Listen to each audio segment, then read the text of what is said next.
வணக்கம். சீமான் பெரியார் குறித்து பேசிய சர்ச்சைகள் அதுக்கான சர்ச்சைகள், கண்டனங்கள் இதெல்லாமே தொடர்ந்து பார்த்துருப்பீங்க. நிறைய பேர் எல்லா கட்சியினருமே பெரும்பாலும் கண்டனங்களை தெரிவித்தாங்க.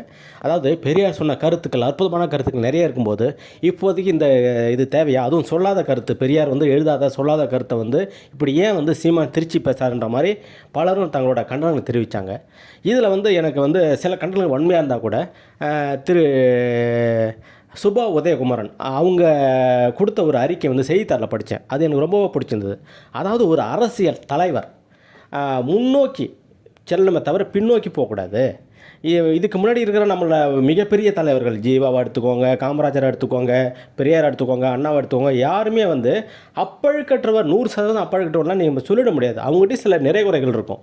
அந்த நிறைகளை எடுத்துக்கிட்டு நம்ம கொல்ல வேண்டியவற்றை கொண்டு தள்ள வேண்டியதை தள்ளிட்டு நம்ம அதை தான் சமூகத்துக்கு விதைக்கணுமே தவிர, நல்ல விஷயங்கள் தான் விதைக்கணுமே தவிர, ஏன் மோசமான விஷயங்கள், அதுவும் இல்லாத விஷயங்களை இட்டுக்கட்டி ஏன் விதைக்கணும்?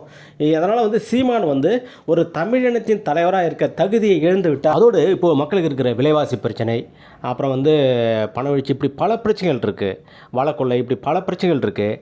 அதெல்லாம் விட்டுட்டு இப்போ இந்த பக்கம் திசை திருப்ப வேண்டிய அவசியம் என்ன? அதுக்காகத்தானே ஒரு தமிழின தலைவர் போராடணும். தமிழகத்தின் தலைவராக நான் வரப்போகிறேன், நாளைய தமிழ்நாட்டை நான் தான் ஆளப்போகிறேன்னு சொல்கிறேன்னு அதுக்காகத்தானே போராடணும் அப்படின்ற மாதிரி ஒரு காட்டமான அறிக்கை விட்டுருக்காரு உதயகுமார் சார். தூங்குறவங்களை எழுப்பிடலாம், தூங்குற மாதிரி நடிக்கல எழுக்க முடியாது.